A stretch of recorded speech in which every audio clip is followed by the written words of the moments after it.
আমরা দিয়ে ডাল করব, তার জন্য ডাল সেদ্ধ করে নিয়েছি। এবার আমরা দিয়ে দেবো।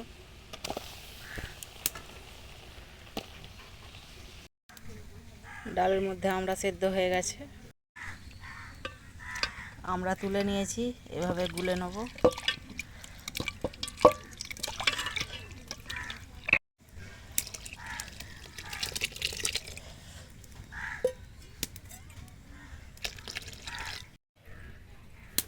লবণ দিয়ে দিচ্ছি, হলুদ দিয়ে দেব,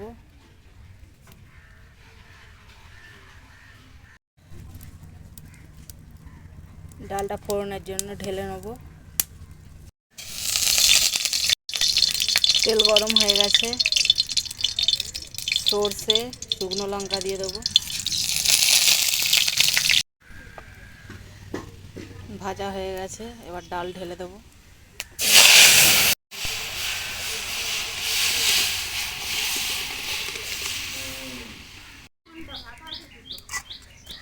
ডাল রান্না একদম তৈরি।